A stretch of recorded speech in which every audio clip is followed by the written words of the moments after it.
Je vous présente Édouard Andrieux, qui est directeur produit au Monde. Ça fait 17 ans qu'il est au Monde et il a commencé il y a 17 ans en tant que développeur. Donc belle aventure. En 17 ans, il a participé à plusieurs refontes des apps, du mobile, du desktop, et il a revécu l'histoire encore et encore, et il vient partager avec nous la dernière migration qu'ils ont faite sur le web, avec une histoire incroyable, sur une timeline assez longue. Il vous racontera tout ça en détail. Voilà, pour les questions, app.wizambly.com avec LPC1. Okay, et puis je reviendrai après. Édouard, à toi. Merci Pauline. Bonsoir, je sais que j'arrive à la fin, ou quasiment à la fin d'une assez longue journée. J'ai préparé cette présentation un peu en catastrophe, donc je vais attendre de vous pas mal d'indulgence. Ce dont je vais vous parler là, effectivement, c'est comment on refait le monde. Et donc j'ai eu la chance de refaire le monde plusieurs fois dans ma vie, comme Pauline vient de l'expliquer. La dernière fois, on a essayé pas mal de changer notre façon de faire, et c'est ça que je vais vous raconter. Donc ce qu'il fallait retenir de cette longue présentation, c'est que c'était une refonte lean, qu'on a essayé de repartir d'une page blanche. Je vous donne là un peu les clés de ce qu'on va raconter après.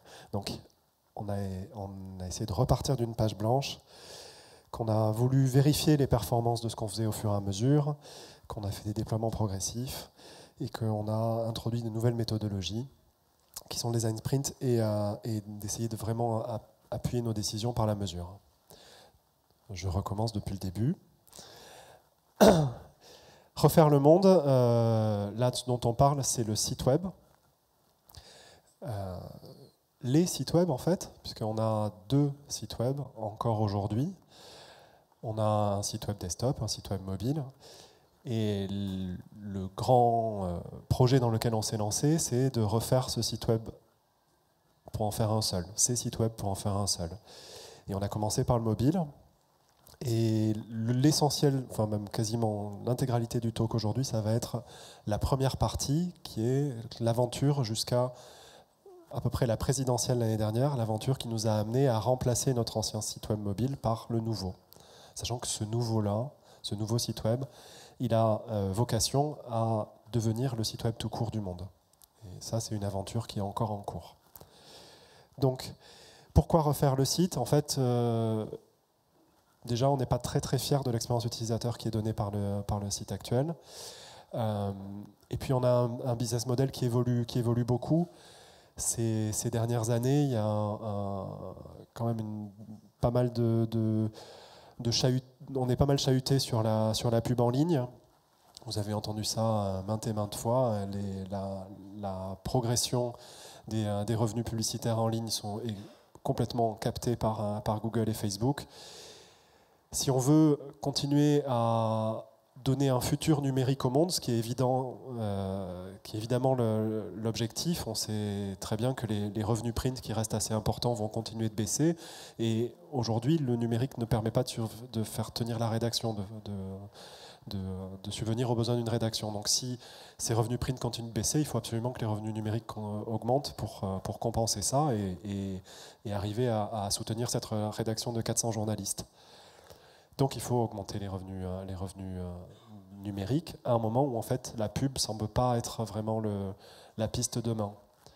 Donc on ne peut pas abandonner la pub non plus, mais il y a vraiment intérêt à ce qu'on arrive à créer un business d'abonnement et un business dans le payant. Donc il y a vraiment derrière cette refonte ce grand objectif-là, permanent en fait, qui est un objectif que je suis depuis les 17 ans en question, c'est donner un avenir à cette rédaction et au journalisme de qualité. Donc, on reprend. Donc oui, il faut qu'on le refasse parce qu'il est pas fou, parce qu'il est trop compliqué. Il nous prend un temps dingue à maintenir. À chaque fois qu'on veut rajouter une nouvelle fonctionnalité, ça nous prend un siècle. Donc il faut qu'on le refasse. Mais alors, comment on fait? Alors, on avait des habitudes.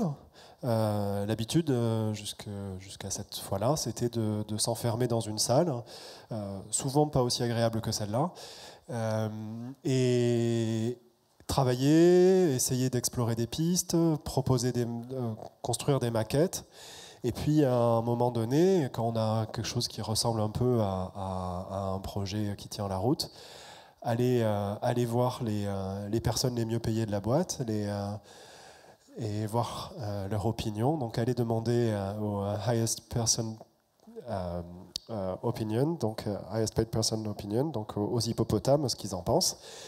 Et essayer de déchiffrer le retour de l'hippopotame, voir s'il est plutôt favorable ou plutôt pas favorable à ce qu'on pousse ces maquettes et qu'on les développe et qu'on fasse effectivement qu'on lance ce projet-là. Mais en général, l'essentiel des informations qu'on avait, c'est en gros notre conviction à nous et puis l'opinion de l'hippopotame. Et puis après, ce qu'on faisait en général, c'est ça. C'est you, c'est parti, on met en ligne et on saute dans le vide. Et on voit si on atterrit quelque part, si le parachute y tient, et ainsi de suite. On a fait ça, moi j'ai fait ça de très très nombreuses fois.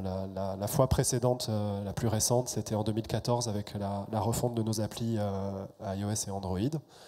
On a tout changé, puis on s'est jeté, et puis ça s'est pas trop mal passé, mais enfin on a eu quand même de sacrées secousses. Et voilà, au final on est très content du résultat, mais ça a été quand même un vrai saut dans le vide. Et donc on peut se demander si vraiment il n'y a pas un moyen d'éviter de risquer de se planter complètement. Donc ce qu'il nous faut en fait, c'est trouver... Oula, je ne m'y attendais pas à celle-là. Donc, ouais, dire qu'il y a un autre moyen, en fait, c'est essayer de repenser qu'est-ce qui nous fait peur quand on saute dans le vide, en fait, qu'est-ce qu'on risque au final. Ce qu'on risque, c'est que le nouveau site n'ait pas les performances de l'ancien, et je parle performance au sens très large. Mais en gros, si les revenus sont moins importants, si les gens viennent moins souvent, ainsi de suite, c'est la catastrophe. Alors que naturellement, en fait, dans les cycles précédents, tout ce qu'on regardait, c'était est-ce qu'en fait, on a un périmètre fonctionnel complet. Et en fait, c'est ça que je veux dire dans cette slide-là, c'est que plutôt que de penser à s'assurer qu'on a vraiment tout ce qu'il faut avant de lancer, et à vérifier que ce qu'on a fait est assez efficace, est assez addictif pour que les utilisateurs reviennent, génère assez de revenus. Donc ce qu'il faut, c'est trouver une boussole, c'est trouver un moyen de s'assurer qu'on est sur le bon chemin, qu'on se rapproche de la destination. Et la destination, c'est un site qui est meilleur, mais qui est meilleur à plein de titres. Donc nos grands objectifs là, c'est qu'on ait une excellente expérience utilisateur, que le site soit plus léger, mais évidemment, il faut impérativement qu'il soit aussi performant que l'ancien. Et donc pour ça, il faut se reposer la question du business model. En fait, c'est quoi notre business model? Comment on vérifie la performance de notre site? La façon d'évaluer nos performances, en général, elle se résume à 3 grandes catégories de chiffres. Des chiffres d'audience avec les pages vues et les visiteurs uniques mensuels, le chiffre d'affaires publicitaire et le chiffre d'affaires abonnement. Ce qui sont évidemment l'ensemble des éléments très importants. On peut se poser des questions sur les pages vues, mais en tout cas, disons que mesurer l'audience, vérifier les chiffres d'affaires associés, c'est évidemment très important, mais ce n'est pas très actionnable d'un point de vue produit. Donc ce qu'on s'est dit, en fait, c'est que ça serait pas mal d'aller un poil plus loin et dans l'analyse de ça, et de voir qu'est-ce qui cache derrière ces éléments. Donc derrière le chiffre d'affaires pub, ça reste la monétisation, mais l'audience, le découper en notre capacité, la capacité du site qu'on crée et la capacité du site qu'on veut remplacer à acquérir de nouveaux lecteurs, la capacité à engager ces lecteurs, à les fidéliser, à faire qu'ils viennent et qu'ils reviennent, la capacité à monétiser cette audience gratuite, à convertir nos utilisateurs assidus à s'abonner, enfin à les convaincre à s'abonner, à les recruter en tant qu'abonnés, et enfin à les garder comme abonnés, à les fidéliser. Donc ce qu'on se dit là, c'est ces 5 axes-là, ça doit être par la mesure de ces axes-là que l'on pourra arriver à évaluer si on est sur les bons rails. Ce qui sous-entend en fait de pouvoir faire vivre simultanément l'ancien et le nouveau. Et c'est l'idée de cette refonte-là, ça a été de se dire en fait, on ne va pas faire, comme les fois précédentes, un saut dans le vide. On va tâter l'eau du bain et petit à petit rentrer dans le bain, mais en y allant doucement et en vérifiant au fur et à mesure que tout se passe bien. Et donc, on a procédé à un déploiement progressif où dès le premier pourcent de notre audience qui a été exposée à ce nouveau site, on a vérifié sur ces 5 axes-là que le site fonctionnait bien. Donc voilà, donc c'est très bien tout ça, mais par où on commence? Donc qu'est-ce qu'on doit faire? Et en fait, la dernière fois, justement, quand on avait fait la refonte de l'appli, il y a eu un moment assez douloureux ça a été assez douloureux d'arriver à rattraper le périmètre fonctionnel de la précédente. Et en fait, il y a une vraie question, est-ce que l'ensemble des fonctionnalités de ce qui existe aujourd'hui tient la maison? En fait, quels sont les murs porteurs? Quelles sont les fonctionnalités qui font que les gens reviennent, qu'ils s'abonnent ou qu'ils ne s'abonnent pas? En fait, on a beaucoup de complexité et on ne sait pas ce qu'apporte chaque chose. Cette complexité, un des moments frappants de ça, c'était se rendre compte qu'à un moment, on avait voulu améliorer nos boutons de partage, de se rendre compte qu'on avait 7 templates différents d'articles à corriger pour pouvoir changer les boutons de partage. Est-ce que vraiment ça se justifie d'avoir une telle complexité? On n'en est pas certain. Bref. Comment on évite le piège de l'inventaire fonctionnel, de devoir tout refaire, de peur qu'il y ait une partie qui tienne la maison? Et en fait, la réponse à ça a été dit, mais si on peut mesurer, on peut prendre des risques. Donc si on peut mesurer l'efficacité d'1% du site sur 1% de l'audience, si sur ce pourcent-là c'est très mauvais, on aura appris quelque chose et c'est pas très grave. Et donc du coup, on s'est dit, soyons radical et repartons de rien, repartons plutôt du strict minimum. Et ça, c'est le cœur le monde, c'est cœur LM. Et c'est le premier chantier sur lequel on s'est lancé, c'est essayer d'imaginer vraiment l'expérience la plus minimaliste qu'on pouvait faire pour pouvoir l'exposer, mesurer, et une fois qu'on a mesuré, constater l'écart qu'il y a entre ce micro-site et le gros bousin qu'on cherche à remplacer. Essayer de voir, en fait, s'il y a une telle distance à parcourir. Et du coup, avoir une idée de où on est sur la carte, en fait. On a une boussole et on a une carte à partir de là. Donc ce cœur LM, c'est en fait une page article, une seule, titre, texte, une home, la plus simple possible, je vous la présenterai après, de la pub, parce qu'en fait, si on veut vérifier, il faut que l'ensemble des éléments du business model soient présents, et des pages articles réservées aussi, parce que s'il n'y a rien qui est réservé aux abonnés ou qu'on ne tombe pas sur quelque chose de réservé, on ne risque pas de prendre des abonnements. Donc, si on veut mesurer l'ensemble du business model sur ce petit embryon de site, il faut qu'il y ait tout. Mais le minimum de chaque. Donc, typiquement, la pub, c'est un seul pavé pub. Voilà. Et donc, l'idée, c'est à partir de là d'être dans des itérations, de mesurer cette première version, voir comment elle se comporte, voir aussi quels sont les axes les plus importants de travail, et donc nous assurer qu'on porte notre attention et nos réflexions et nos travaux là où c'est le plus important. Et ainsi de suite, itérer jusqu'à ce que en fait, le site en construction, qui est en vert sur le graphe, là, remplace l'ancien site qui est avec les pointillés. Dès qu'il est aussi puissant que l'ancien sur ces axes-là, a priori, il n'y a plus aucune raison d'attendre et autant le déployer. Ça ne veut pas dire que le travail est fini, parce qu'il y a toujours des progrès à faire, mais là, on est confiant, et donc on ne saute pas dans le vide, parce que ça y est, on a des preuves que ce qu'on va sortir est aussi efficace que l'ancien. Alors ça, c'est très bien. Maintenant, il y a un grand sujet, c'est une fois que nous, on est convaincus de notre histoire, et qu'on se dit, ça y est, on a un bon moyen, il faut arriver à obtenir l'adhésion de tous.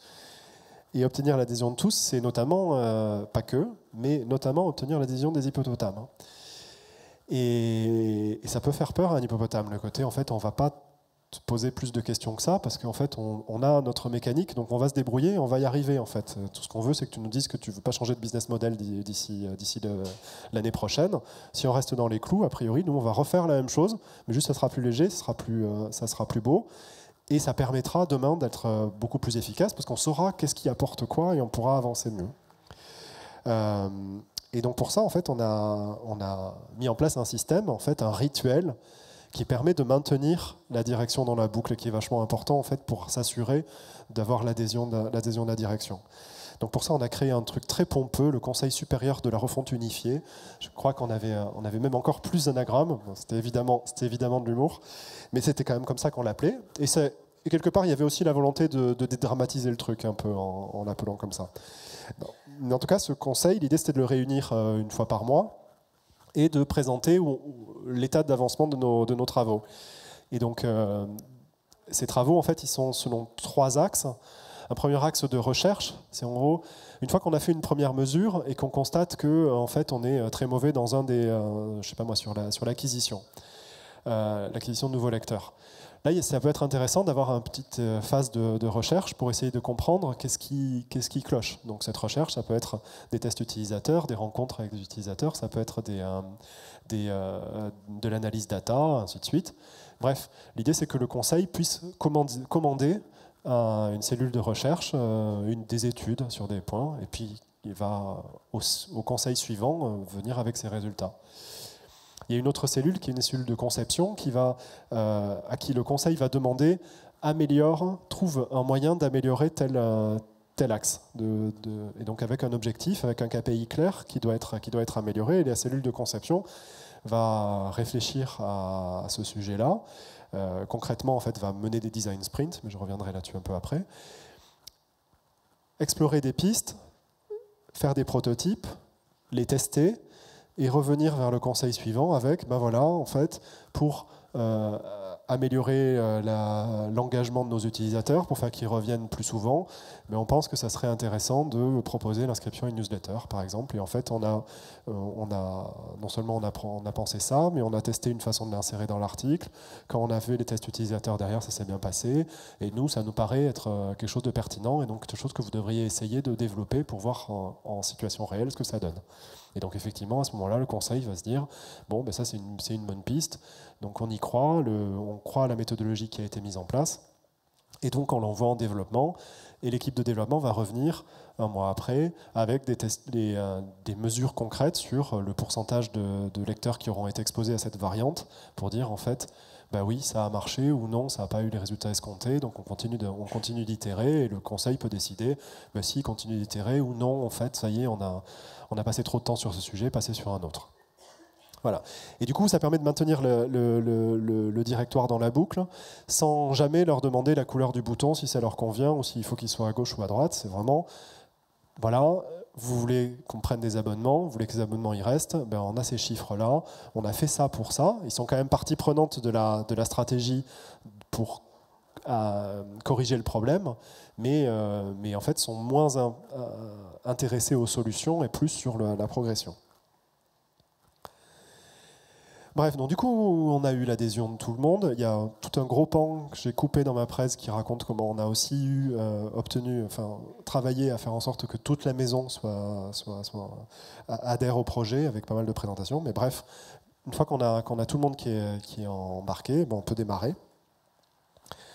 Et donc démarrer, ce qu'on a dit, c'est en fait, à ce moment-là, on n'a rien. En fait, on n'a pas encore cet embryon. Donc par où on commence pour faire cet embryon?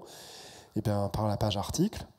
Et là, on se donne des objectifs. Alors, je ne vais pas le faire pour l'ensemble des éléments, mais juste pour donner un petit exemple sur la page article, comment on s'y prend, c'est essayer de se reposer la question mais au juste à quoi ça sert. Et ça, c'était assez étonnant à quel point c'était une question rafraîchissante de se demander comment on peut, comment on peut évaluer l'efficacité d'une page article. Et en fait, ce qu'on veut quand quelqu'un arrive sur une page, sur un de nos articles, c'est que déjà, dès que ça s'ouvre dans son navigateur, il est quelque chose qui l'incite à continuer sa lecture, en tout cas être le plus incitatif possible. Et puis après, une fois qu'il va commencer à lire, que ce soit confortable, et que ce soit engageant, et que du coup, il ait envie de continuer. Alors il y a évidemment le contenu et le sujet principal de ça, mais l'avantage c'est que si on peut arriver à faire des tests qui sont simultanés sur les mêmes contenus, on peut avoir une idée de l'impact réel de la forme sur le fond. Et voilà, et donc on a commencé à réfléchir à ça. Et pour ça, effectivement, on a pas mal utilisé Design Sprint pour essayer de prendre des raccourcis. C'est en fait se dire, c'est la première fois qu'on faisait ça, plutôt que de développer et de se rendre compte après coup de ce que ça donnait, essayer de présenter des prototypes à des utilisateurs. Donc c'est rien de révolutionnaire. Et je pense que beaucoup d'entre vous dans la salle faites ça régulièrement, mais pour nous c'était quand même la première fois où on s'est mis dans une approche systématique de test utilisateur. Et du coup, d'être vraiment dans une phase où on a des convictions assez fortes sur les éléments qu'on a conçus avant de les envoyer en développement. Donc pour ça, je ne saurais que recommander le bouquin Design Sprint, je ne vais pas rentrer dans les détails. Et donc, après pas mal de cycles comme ça, on a pu définir ce cœur d'expérience, ce cœur LM. Et donc voilà, ça donnait ça. Donc ça, c'était la page article telle qu'on l'a sortie en décembre 2016, dans laquelle vous remarquerez qu'il n'y a pas de navigation.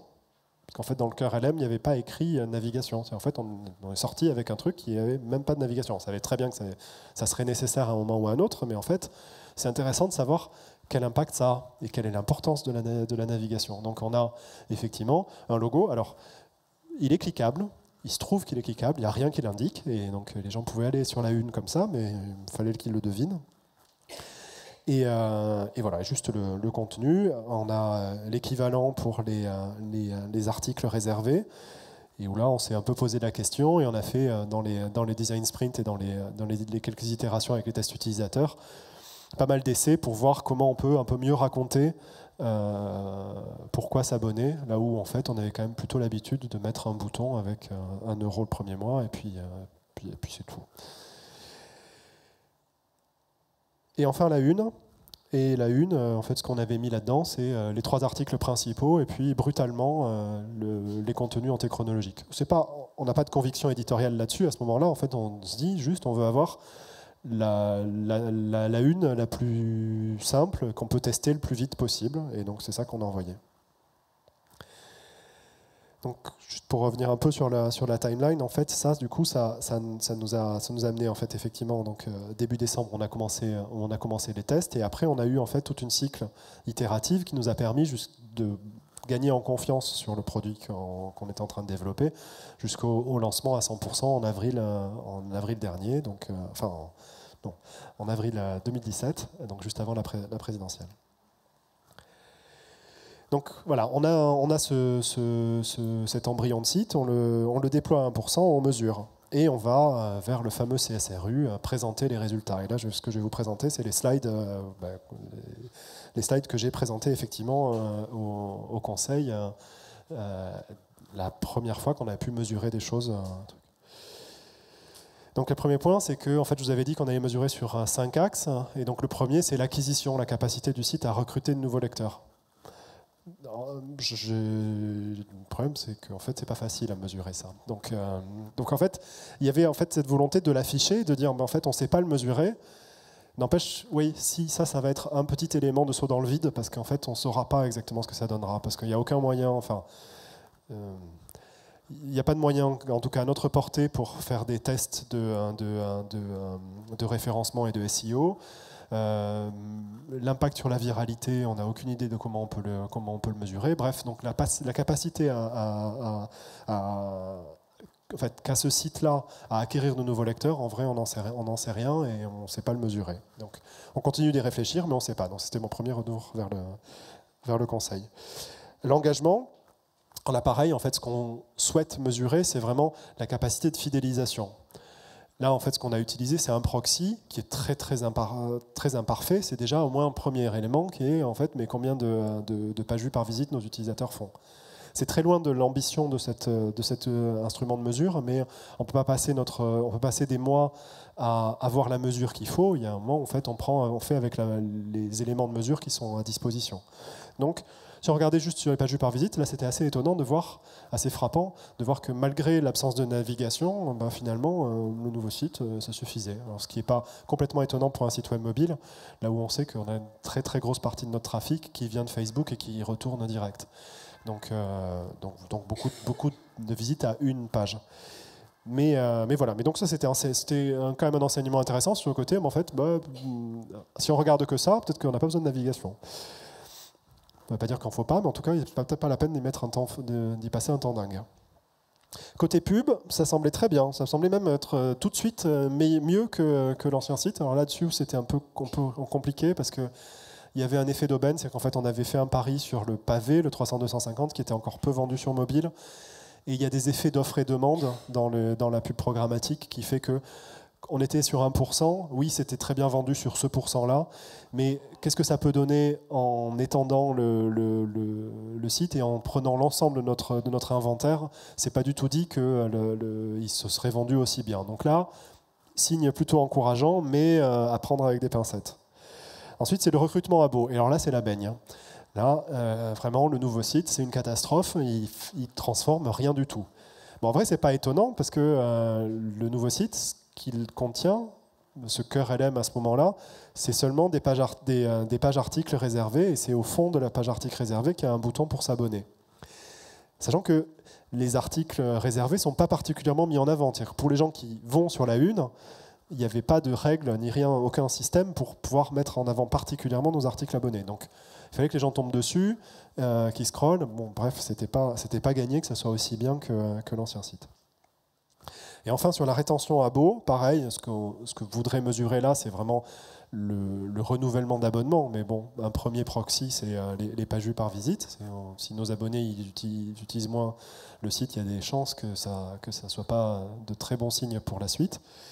Et là, on a effectivement quelque chose qui va moins bien, mais qui n'est pas catastrophique et qui nous dit, oui, si, quand même, là, peut-être qu'il va falloir qu'on trouve quelque chose pour faire une navigation.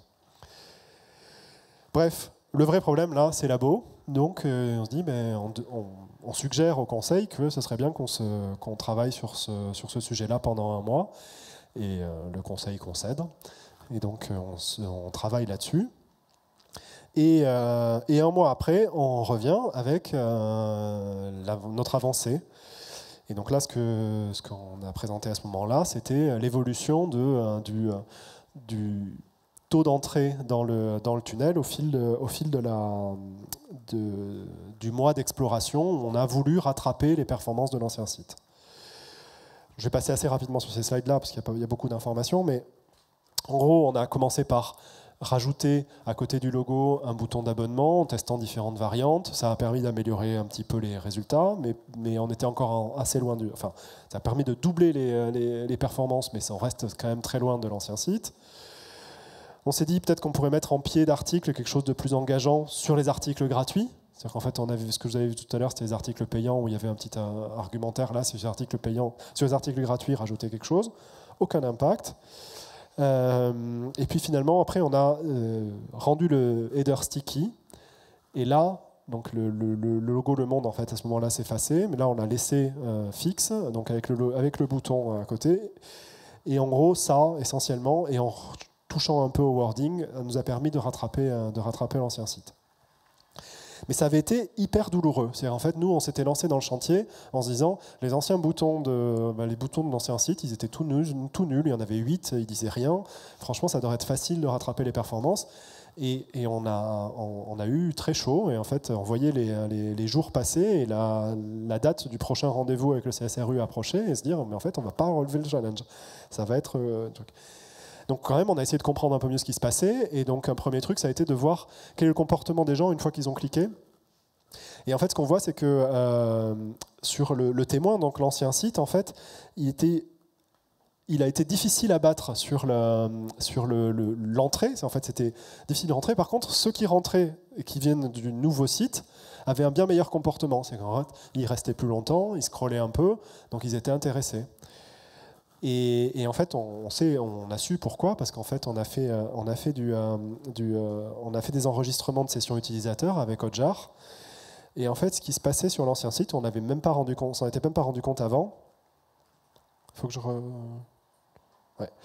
On le voit partiellement parce que Hotjar n'enregistre pas tous les éléments, mais on avait un interstitiel dont la croix de fermeture se positionnait justement sur le bouton d'abonnement. Si vous voyez là, paf. Et donc battre l'ancien site avec ce système-là, ça a été très très très difficile. Et il y a personne, je vous assure, il y a personne qui a fait exprès de faire ça à un moment donné. Mais en fait, voilà, des mauvais hasards. Et donc, du coup, on a compris pourquoi c'était avait été aussi difficile de rattraper les performances dans un site. Mais en fait, on a réussi, et non seulement ça, mais effectivement avec quelque chose qui a plus de valeur, parce qu'évidemment, il y a beaucoup plus de chances que les gens qui cliquent sur notre bouton, et pas en faisant l'erreur de fermer d'appuyer sur la croix de fermeture, sont un peu plus intéressés parce qu'ils vont y découvrir derrière. Donc voilà, et donc du coup, en gros, on passe ces cycles-là et on arrive, en améliorant d'autres choses et ainsi de suite, à avoir assez confiance, avec des zones d'ombre, effectivement, sur le SEO notamment, et puis d'autres aspects où, en fait, ce qui était assez difficile à évaluer, mais on était beaucoup mieux armés que les fois précédentes pour prendre la décision du déploiement. Et ça tombe bien parce que la présidentielle approchait à grands pas et que là, il était vraiment temps de déployer, donc ce qu'on a fait. Depuis, il y a eu un peu un trou d'air. On a eu des sujets budgétaires, on a eu des difficultés RH aussi. Enfin bref, il y a pas mal de choses qui ont fait que le chantier a été un peu mis en pause. Il est maintenant relancé. On va bientôt commencer à faire un micro-déploiement sur le desktop, avec une phase qu'on n'avait pas dans la version mobile, qui va être une vraie phase de bêta. En fait, on a 1000 de nos abonnés avec qui on a un dialogue permanent et qui va accéder de façon, qui va pouvoir choisir d'accéder prioritairement à la prochaine version du site.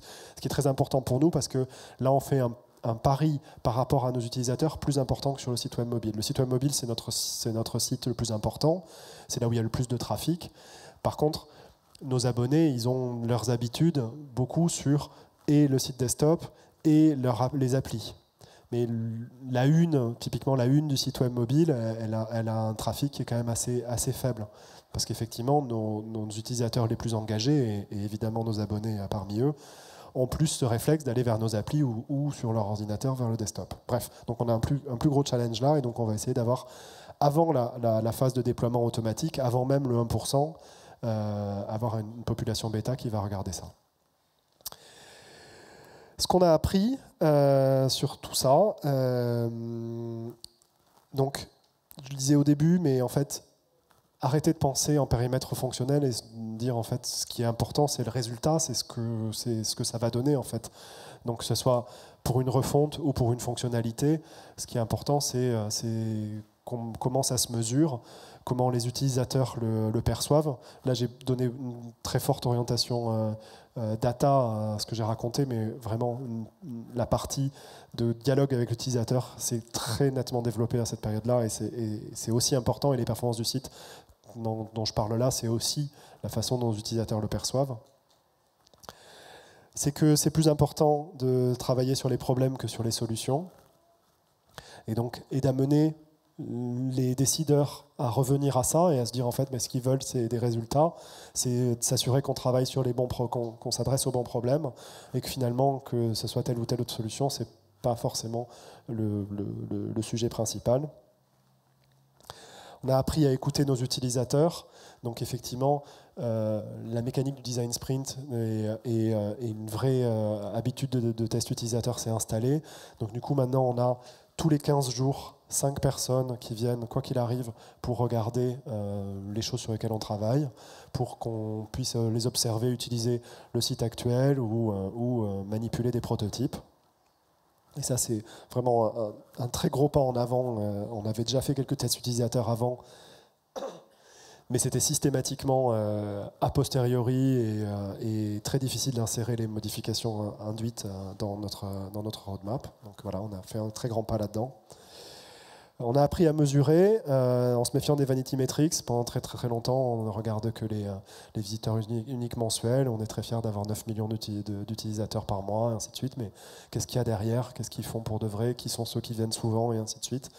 Et puis s'outiller aussi, on a beaucoup utilisé Amplitude, qui est un partenaire de cette conférence, qui nous a beaucoup aidé à évaluer l'impact de ce qu'on fait, à faire des suivis d'événements précis, à regarder le taux de lecture, à voir comment il s'améliore en fonction de la taille de la police, ainsi de suite. On a beaucoup appris avec Amplitude, et on a beaucoup appris à regarder la donnée d'une autre façon.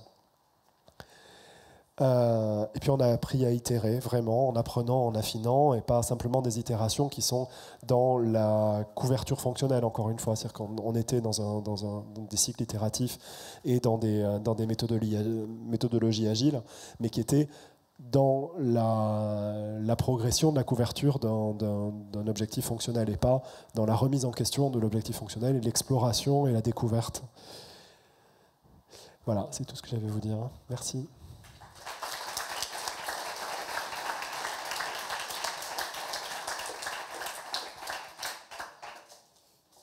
Merci Edouard. Alors j'ai quelques petites questions. La première, comment est-ce que vous en êtes arrivé à cette méthode en venant de si loin sur la migration précédente en termes de méthodo?